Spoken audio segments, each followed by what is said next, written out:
I restored this IBM Model 50 about 5 years ago in a video, but I never got around to actually finishing the project.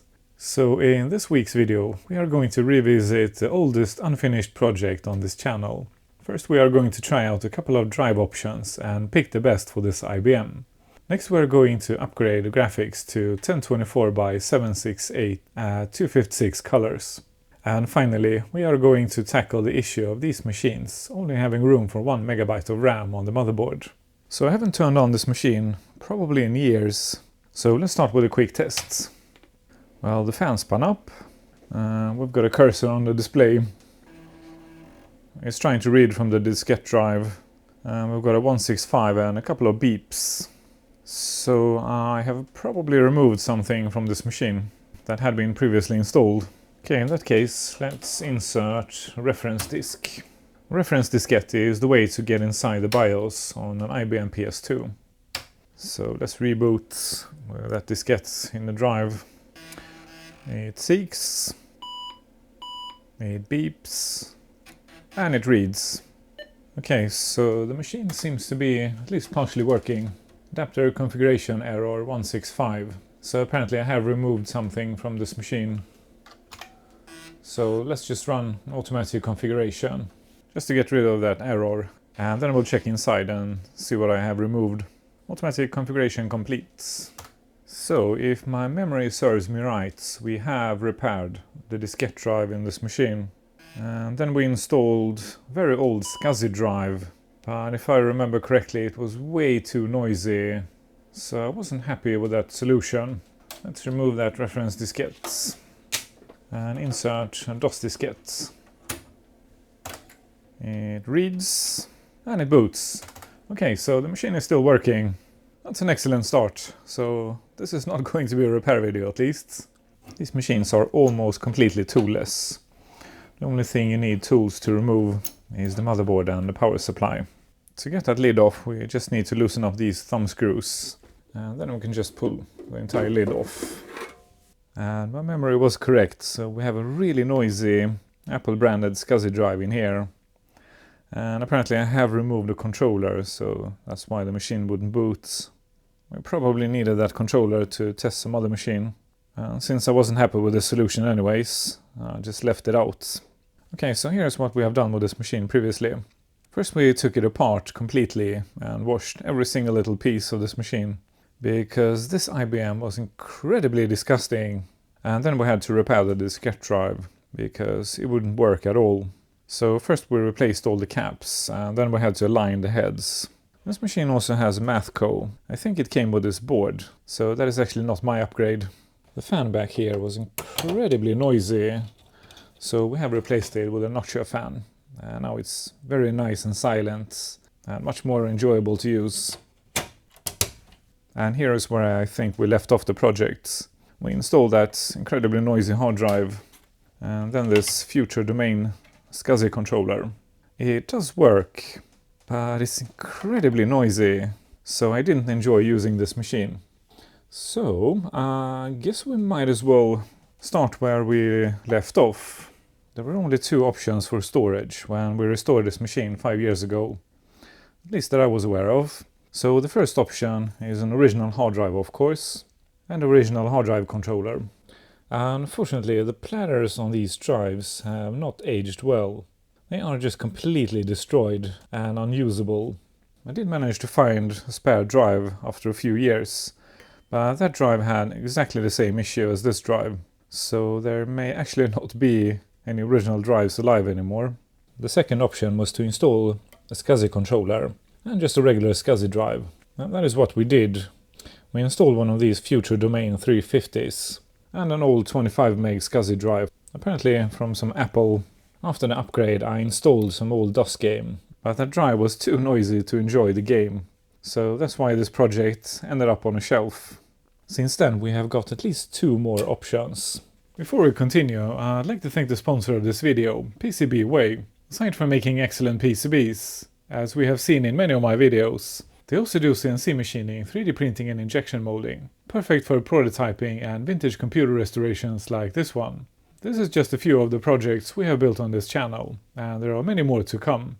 Get an instant quote now for your next project at PCBWay.com. Thank you PCBWay for supporting this channel. Don't think this project existed 5 years ago, but I could be wrong. Anyways, we have tried this solution in another machine, and it worked really well. So this is an excellent upgrade. And then we have what's possibly the best solution. That's the MCA-IDE, especially if you don't already have a SCSI controller. Another option is to use a much more modern hard drive together with a SCSI controller. And that is actually what we did with the Model 80 and the Model 95 XP. This is a really good option if you can find one of these drives for cheap. I plan to do a comparison to see if the different solutions affect the benchmark scores. But not with this machine, because this is a pretty slow 286 machine, so it wouldn't be a very interesting comparison. So I'll do that comparison with a much faster machine.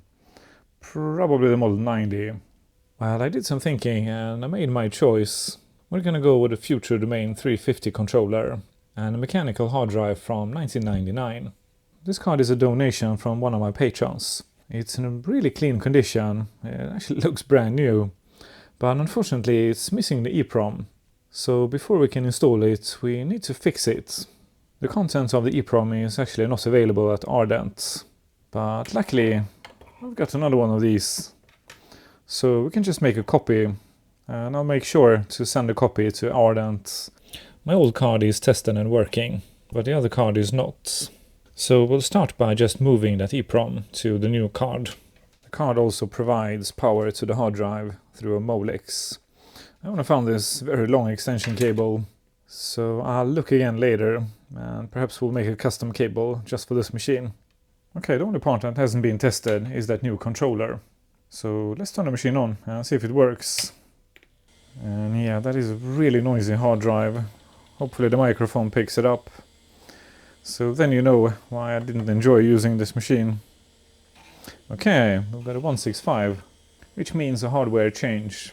And that is of course correct, since we have installed a new card. That error is easily fixed by installing the drivers for the SCSI controller. So let's insert the ref disk and reboot the machine. To get the drivers installed on the machine, we need to get a copy of the drivers on the reference diskette. Now this diskette may actually already have those drivers. We're just about to find out. Non-system disk. So is this diskette or diskette drive glitchy? Okay, so it's seeked, but it didn't read from that diskette. So we may have a glitchy diskette here. I'll make a fresh copy and we'll try again. Okay, a fresh copy of the ref disk. Let's try that again. And since we had to make a fresh copy, we know for sure it doesn't have the drivers for that Future Domain card. Okay, it seeks. And now it reads. So that was just a glitchy diskette. Okay, so here's the procedure to install a card in an IBM PS2.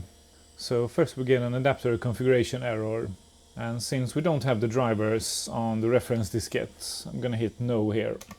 And then go to copy an option diskette. Remove the reference disk. And insert the diskette with the drivers.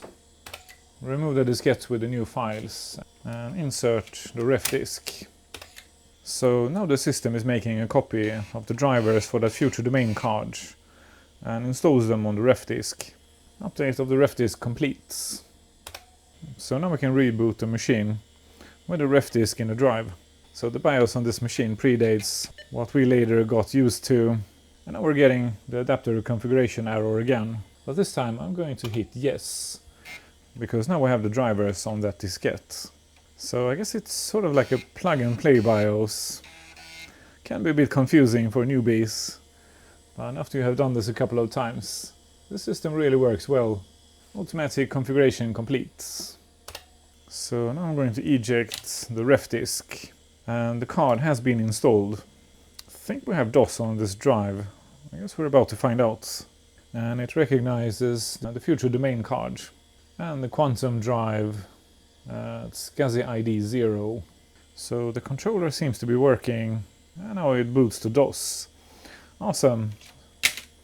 So we've got a perfectly working card with a missing EEPROM. This should be an easy fix. Unfortunately, we don't know what EEPROM that is. So I'm going to apply some heat, and then gently peel that sticker off. Okay, apparently this is a 27C64. I'll look through my stash and see if I can find one. Okay, apparently I had half a dozen of these, so we're all good. Okay, the original chip installed in the TL866. Okay, I think I found a chip in XG Pro. So let's read the contents. I'll save it and send a copy to Ardent. Okay, a fresh chip installed in the TL866. So let's program it. Programming succeeded, but I'll reprogram that chip a few times, because sometimes these old EEPROMs are a bit stubborn. And now I have a copy of that EEPROM for that new card. To remind myself, I also added a sticker to this card, because typically you would use ID 6 on hard drives connected to controllers on IBM PS2s. But not this guy here, it needs to be set to ID 0. That's a very easy thing to forget, and then you're in for a very long and annoying troubleshooting. Okay, card reinstalled with a new EEPROM. Let's power the machine up and see if it works. Okay, the card is recognized, and this BIOS version, by the way, is 1.0E. No SCSI drives found. That's no good. Did I make a mistake somewhere? Okay, I moved the new EEPROM to that old card. Let's see how it behaves. Okay, the controller is recognized by the system. And the drive is found too. Oh crap. Well, unfortunately, that must mean that this controller has some other fault too. Not just a missing ROM. Well, that sucks. Well, it worked once, so I guess this could be a bad connection in the socket. So I'm going to apply some deoxit, and then I'm going to insert and remove this chip a few times to get some of the corrosion off the pins and the socket. Okay, let's test again. So the new card with the old EEPROM installed and plenty of deoxit in that socket. Card was recognized, and the hard drive too. So that was probably just a minor corrosion in the socket. And the machine boots. Awesome. Next I moved the new EEPROM to the new card and added some more deoxit to make sure all the pins on that chip are clean. Card is recognized, and the hard drive too. And the system boots to DOS. Awesome. So all that was needed was some deoxit. Once again. Okay, SCSI controller saved. Now let's see if we can make this a lot less noisy. This coating here is conductive. So I'm gonna put a piece of cardboard underneath the hard drive while we do all the tests, since we have bare electronics underneath. I have also set the ID to 0. Now let's see if that future domain card can handle 9 gig drive. Probably not, but the only way to find out is to do a test. Okay, here's our card. But unfortunately, no SCSI drives found. Okay, that sucks. Well, we actually had a similar issue in a different project. So let's try that solution on this drive too and see if it works on a Model 50. To make this work, we need to connect the hard drive to another machine. It could be any PC that has a SCSI controller. In this case, a working Model 80. I left the C drive connected in the machine and added a new drive, still with ID 0, and that's important. The C drive is set to ID 6. Let's turn the machine on. We're getting a 162, so I'm going to run the ref disk. F1. And that 162 is a configuration error, so I'm going to hit yes for automatic configuration. By the way, just making a smaller partition wouldn't fix this issue, because the controller doesn't recognize this large hard drive at all. Okay, SCSI devices are being configured. The new hard drive spun up. Automatic configuration is being run. Configuration complete. Press enter to restart. This is the machine that we installed 40 megs of RAM in, but since then I have removed most of it. I think I left 16 megs. That should be more than sufficient for a Model 80. Yep, 16 megs. That's perfect for a 386. Okay, let's go to set configuration. This is not necessary, but I just want to check and see if everything is okay. And in here we can go to set and view SCSI devices. Okay, this is actually a bit messed up. Something is wrong here. So here's our controller at ID 7. And then we have the C drive at address 6. That is correct. and it's 9 gigs large. But the added hard drive at ID0 has the size of 25 megs. Not sure what to make of this. I actually think these two drives may be identical. So something is a bit messed up here, but hopefully it's just a glitch, so let's continue. I'll remove the ref disk and boot to the C drive next. So for this to work we need to place a copy of the ASCII driver on the C drive, which I have, and then add this line in config sys, and then reboot the machine for that driver to install. And next we're going to use the very old homebrew software called FMT-exe. So I'm just going to type FMT, and the software will ask me for the device ID. So remember that we had to set the ID to 0 on this drive. So that's what we'll choose. And indeed, this drive is a bit messed up. We only have 15,000 sectors. That is probably about 25 megs. I may actually have been playing around with this drive and then forgot to change it back to the original size. I don't remember, but this size here just doesn't make any sense at all. Well, I think we're gonna have to assume that I have been messing around with this drive and forgot to put it back in order. So the software is asking for the new size, and I'm gonna go for about 1 million sectors.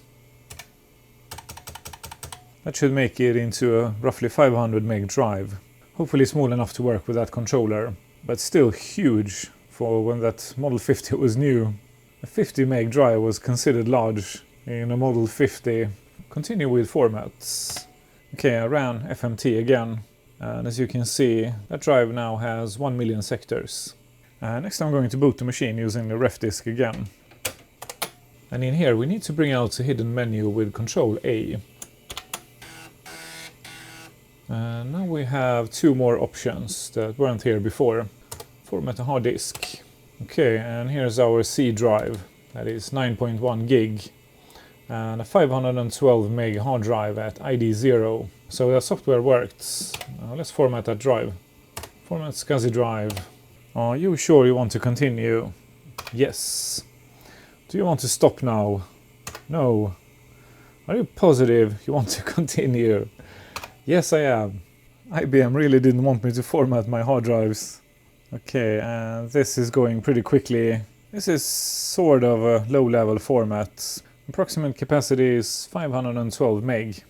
Okay, all is looking good here, so I'll just exit. Next I will boot to DOS on the C drive. And in here we'll jump into F-disk and change current fixed disk drive. So disk number 1 is our C drive with a 2 gig partition. And disk 2 is this drive here at 488 megs. So I'm gonna hit 2 and enter and create primary partition. Primary DOS partition created. And now we need to reboot again. Next I'm going to do a regular format to that drive and make it bootable. Okay, so when the format has completed, I'll put the drive back in the Model 50 and we'll continue. Okay, we're back at the Model 50 with our new 500 meg drive connected. Here goes. Here's our controller. Oh no, that trick didn't work. The drive is still not recognized by that card. Oh crap. So for that card to work with SCSI drives, you need an actual small drive, like this 250 meg drive. That being said, that software we just used is still awesome for the Model 95. But for the future domain controller, not so much. Well, trying new stuff out and learning every day. Well, in that case, we are left with these two options. I did some thinking. We're gonna go with the MC IDE in this machine. Let me show you why. So one limitation with the Model 50 is that it only has 3 slots. And I want to use one of the slots for a graphics card, one slot for a sound card. But then I just realized that this board only has 1 megs of RAM, and that's just not enough, is it? So I need a 3rd slot for a RAM expansion card, which means there's no room left for a SCSI controller. And here's the solution to that problem. Inside the drive cage here, there is actually a hidden slot, designed for the original hard drive controller. And one nice feature with the MC IDE is that it's the same size as the original hard drive controller, which means that it can be installed inside the drive cage, leaving all 3 slots available for other cards.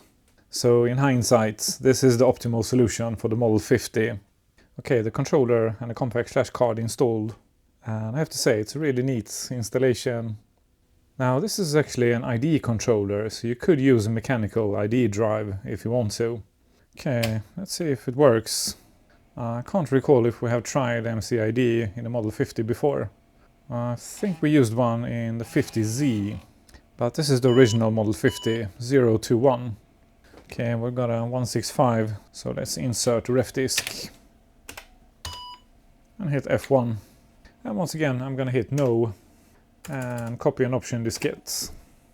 Remove the ref disk and insert the diskette with drivers for the MCA-IDE.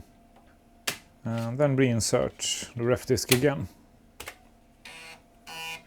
Update of reference diskette complete. So now we have the drivers for the MCA-IDE on the ref disk. We can reboot the system. So as you can see, we only have 1 megs of RAM. That is an issue because I want to run Windows 3.11 on this machine. Okay, and the rest is plug and play, so we can just hit yes. Automatic configuration is being run, and the controller is now being installed with the drivers on the ref disk.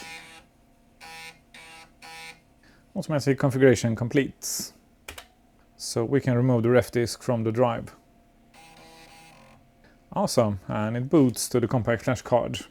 And apparently it already has DOS installed. Okay, so pretty easy installation. Okay, our next upgrade is the graphics card. So the original Model 50 can do 320 by 200 at 256 colors, or 640 by 480 with 16 colors. But with the dual PCB 8514A card, we will be able to do 640 by 480 or 1024 by 768 at 256 colors. So that is a really nice upgrade, especially in Windows. It's quite a contraption with that optional second PCB. Sometimes you see these cards without the extra PCB on top, and I'm not sure what the limitation is without that card. These machines have 2 different types of MCA slots, so the 8514A card has to go into this first slot here, closest to the controller. I moved the VGA cable from the motherboard to the graphics card. Here it goes. I have actually found a second card, so this is probably the final resting place for this card, and I can use the other card for testing stuff. Okay, we got a 165, but then it continued to boot to the XT-ID BIOS. So what I think we need to do is to reboot and then type A for the XT-ID BIOS to boot from the diskette. We're in here again. So assuming the drivers already are on the ref disk, I'm gonna type yes here. And 165 is gone. So apparently the drivers for the 8514A are included on the original ref disk. Okay, and next we have the issue with the RAM. This board only has 1 meg of RAM, which obviously is an issue. So I've been trying to find one of these for quite a while actually. Thanks to one of my patrons, I finally have a card. 32-bit RAM expansion cards are quite common and easily found on eBay. But these 16-bit cards, not so much. So I haven't had much luck finding one of these until very recently. We can finally upgrade the Model 50. By the looks of it, I seem to have 6 megs installed here.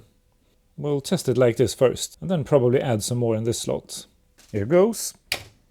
It's not going to see all that RAM quite yet. And sure enough, still 1 meg and a 165. And once again, I'm gonna hit no. And I think I found the drivers for that card. So we're gonna go down to copy an option diskette. I'll skip ahead here because this is the same procedure as installing any of the other cards. And after the installation and a reboot, it now continues past 1 meg. Let's see how much RAM that card has. Okay, 4 megs, 6 megs, and as I guessed, we now have 7 megs. So I think we should add 1 more meg. Not sure if I'm going to need it, but just for the hell of it.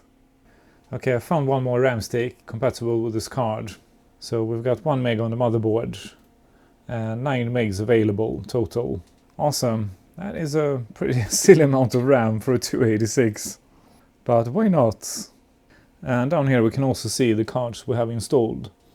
So we've got the 2 to 8 megs memory expansion card, the IBM display adapter 8514A, and the MCA adapter. To take advantage of that fancy graphics card and all that RAM, we are of course going to install Windows. I actually had one of these Model 50s back in the day, and the last OS I ran on that machine was Windows 3.1, and it's kind of an obvious choice for a 286 system. Well, I actually ran into a rather weird and interesting issue here. During the installation, my modern display went out of range and I just got a black screen. So I had to switch to a real CRT display to finish the installation. And as you can see, my trusty old 8513 seems to handle that 8514A card quite nicely. Image is probably not synced to the camera, so I'll skip ahead here. Well, once Windows was installed, I switched back to the modern display. But while Windows boots, it goes out of range. So it seems to be using some weird refresh rates, and I don't think there is a way of changing it. Well, I plan to use this machine with a real CRT display, so this is not a big issue. And for now I'm going to go to settings through DOS, since we can't boot Windows. And in here I'm going to change to VGA graphics. Now we should be able to boot Windows again. And sure enough, this display can do regular VGA. I don't really have a way of checking what weird refresh rate it was trying to run, but apparently something that modern displays can't handle. Okay, and next I ran a DOS game to see if this machine works proper, and it's running just fine, but the sound is absolutely awful. So the next thing we need to do is to install a sound card. But unfortunately, sound cards for these machines are pretty much impossible to find, so we're gonna have to build one up. And I also realized we have never tried to overclock Model 50. So I'm going to upload here, but then I'll continue and make another video where we will finish this project. And before you leave, if you want to support me making more videos like this, then consider becoming a patron. And I'll see you guys again next week.